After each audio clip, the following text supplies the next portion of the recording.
culture of the NBA is such that a high draft pick must start his career in the NBA. I don't know why that is. In baseball, you could be the number 1 overall draft pick, and frequently you begin your career in the minor leagues, not the major leagues, where you get to develop. And were that the case, were the culture of the NBA the case, that Trae Young could be drafted up high and still go to the G League and develop there and over a year or two and then go to the NBA, I would be for it. But that's not what's going to happen. He's going to be thrown to the wolves. Ask another Oklahoma product, Buddy Hield, how that goes. And Buddy Hield actually had years in college.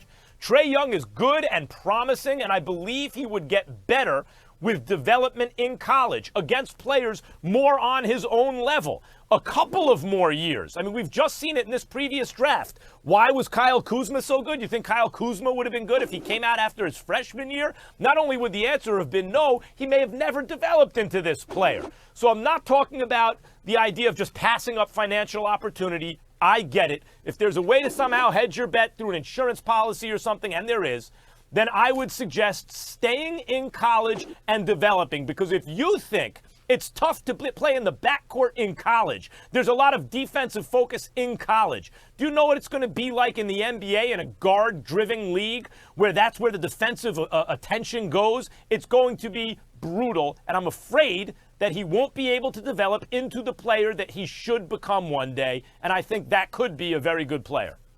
Max, sit back and listen to what I'm about to break down, because this is about to get very, very interesting.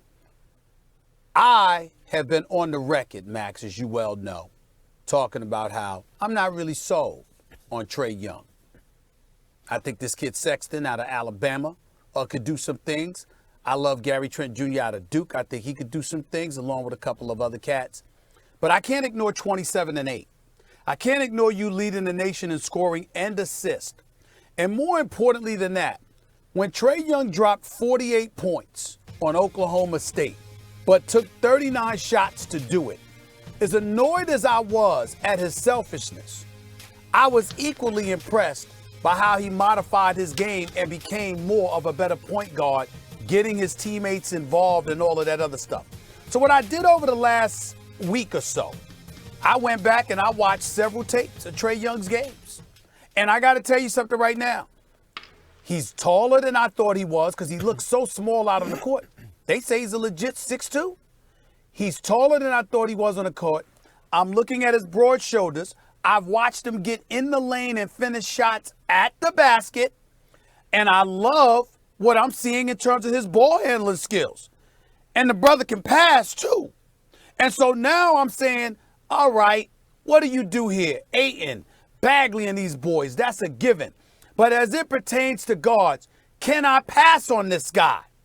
And you know who I think about when I think about what will happen if you pass on him?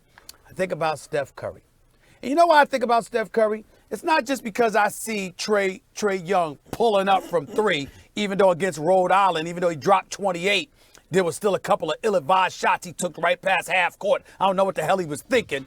But the bottom line is this. He has range. He can make shots. He can get to the lane and do his thing. But you know why I'm thinking about him? For the New York Knicks. Are you ready for this, Max? If you're the New York Knicks, hire Mark Jackson, like I said. The season ends April 11th. April 12th, Hornacek should be gone. By the end of tax season, April 15th, when your taxes are due, Mark Jackson should be the next head coach for the New York Knicks. And I felt that way before even thinking about Trae Young. But now that I'm thinking about Trae Young, it's even more important that the New York Knicks get Mark Jackson. Because when Steph Curry finally bursted onto the scene, who was this coach? This is before they won the title now. This is when they lost in the first round. They went to the semis one year in 2012, 2013, and 2013, 2014, I believe. They lost in the first round in Game 7 to the Clippers. I was at that game, all right? Steph Curry averaged 24 that season on 40, better than 47% shooting, better than 42% shooting from three-point range. It was his coming out season where he put the world on notice. He had arrived.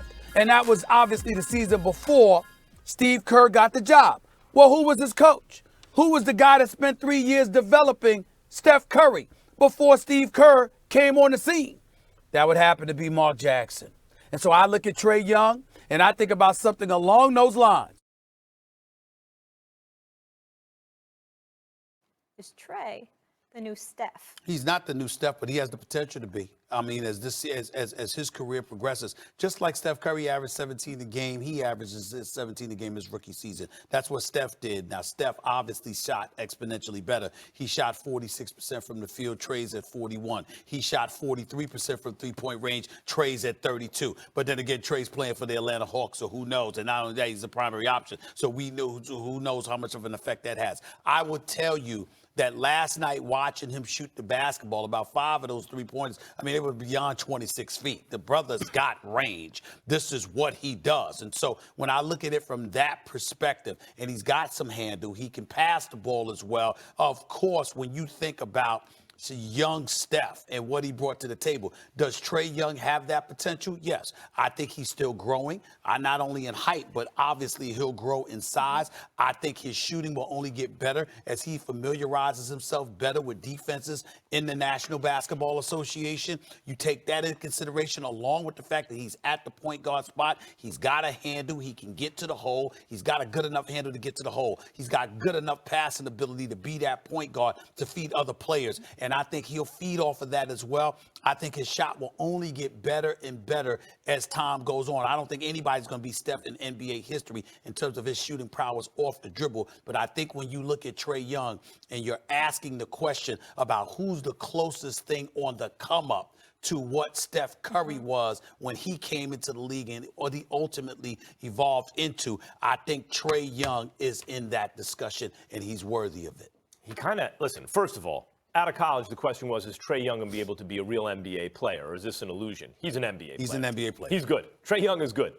He kind of has to be Steph, though, or some version of that, close to it, because he is going to be tied forever to Luka Doncic, because they were basically traded for each other. Yes, it was an additional first-round pick, and that could wind up being a big thing, so there was an acknowledgement Doncic is more valuable out of the draft. That's why he was drafted before Trae Young. But nevertheless, basically they're traded for each other. That's who they're going to be compared. You know, he's going to be compared to Doncic. And he's kind of got to be the next Steph Curry because Doncic is the first Luka Doncic. You ever see a guy exactly like that? 6'8" who can play like he plays.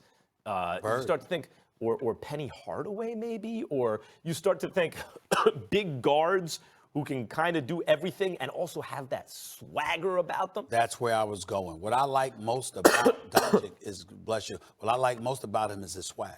Yes. He can play, but he's clearly a guy that was playing in the Euro League, which is obviously outside of the NBA, considered the toughest basketball league in the world. And this dude was shining as a teenager. He is on the NBA level, not just there to produce. He's there to show everybody that he belongs and he's on the lead up. You can see the way that he interacts with the competition while he's going up against this dude. You say Bird because Bird had that alpha person. He is or Magic. He is an alpha personality who's 19 years old, giving you 21, 7, 6 with a steal on 35% shooting from three. They've been struggling as a teenager in the NBA. They've been struggling to win games, but it doesn't matter. The Rookie of the Year has been decided months ago. There's no rookie even close of the last second. 3 years. Yes. Tell me a better rookie than this guy in recent years. Doncic is the Rookie of the Year. So Trae Young, it's not that he is not an NBA player. He is. It's unfair to compare anyone to Steph. That's a tough standard, but we understand the comparisons. Young as a young Steph Curry. That building started getting raucous, Skip. Why? Because they were raining threes. There's nobody dunking, nobody 360, and nobody doing anything spectacular. They're just raining threes. And I guess he's going to try to build this team around Trae Young and what he does really well, which is shoot from distance and assist the basketball. So you better find you a Clay, find another Clay, somebody else that's make 200 threes in a season, and maybe you'll be on to something. But he's box office, Skip, with the exception of Bagley Jr. and DeAndre Ayton. He's the biggest name. And when I think he's a bigger name than the other two. He's the biggest name in the draft. Yeah, it's kind of hard for big guys to really sell, you know. So with that being said, and Atlanta didn't like it in ticket sales. I mean, Skip, you say it was half full with Dominique. It's a third full now. They got dogs. They got monkeys riding dogs. They got, they got a lady with the unicycle and kicking bowls on her head. They got Luda and 2 Chainz performing at halftime. They're doing everything they can. They got a barbershop up in Phillips Arena and free cuts trying to get people to come, Skip. So maybe he'll bring an extra 1,000 fans to the arena.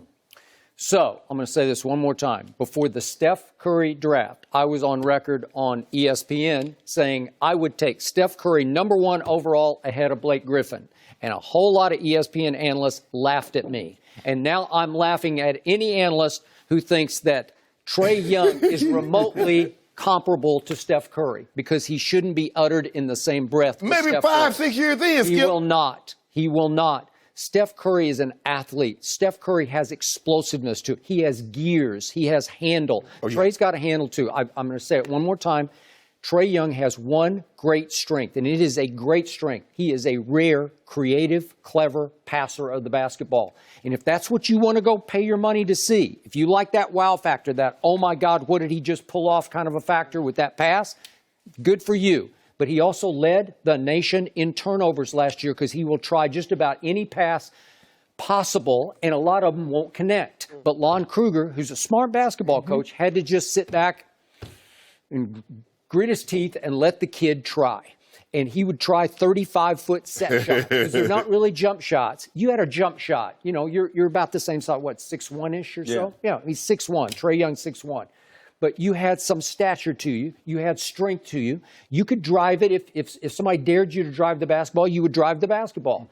But you could pull up and jump shoot the basketball from range, and he's a set shooter. He's not a leaper at all. He can't finish. He had a hard time in the Big 12 finishing at the rim, so he's not Iverson. He can't finish above the trees with strength and raw leaping power. There's nothing explosive about his game, and he won't defend anybody. So, again, will that sell tickets in Atlanta? I don't know.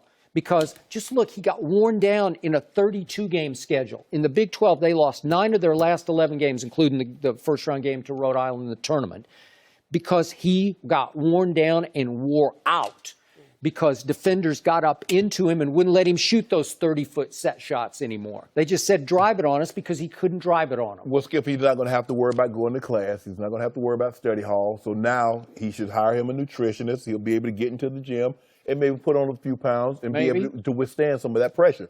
I don't think anybody thought Steph Curry would be Steph Curry that we. In the end, I believe Atlanta long-term will regret that they didn't just sit right there at #3 and take Luka Doncic for the long haul. But they get Dallas picked this year. Okay, they got that. And I'll give you that. I'll give you that. It's lottery protected, but still. Okay? But the point is, in the big picture, I stand by what I told you. And you've taken shots at me here lately saying, oh, maybe you're wrong about that. Nope, I'm not wrong about Trae Young. He is what he is not. He will never be a dominant NBA player because he's just too little. He's not explosively athletic. He's not Allen Iverson. No. He's too ground-bound. Yeah. And he is a gifted passer. I said this coming out of Oklahoma because I watched every game at Oklahoma that he played. Gifted passer. And I don't just toss that out like... He has a game in which he had 17 assists this year. He is that. But what drives me a little crazy watching him is everything has to be spectacular. Everything has to be fancy. Everything has to have whipped cream on it because he has to live up to a reputation. And he's now trying to sell a franchise to a city that hasn't loved that Atlanta Hawks, as you well know. No. Okay, so right now a lot of people are going to see him throw the whipped cream pass, right? Yep. And he does. He's the flip side of Ja Morant, who does it all conventionally, conservatively, and by the textbook. Yep. But this kid, when he starts making those cross-country threes, they're set shots. They're feet on the floor. But he will set shot it from 35 feet. He will. And when it goes in, it is wow factor. Yeah. But he's a 33% three-point shooter. And that's basically what I think he will always be.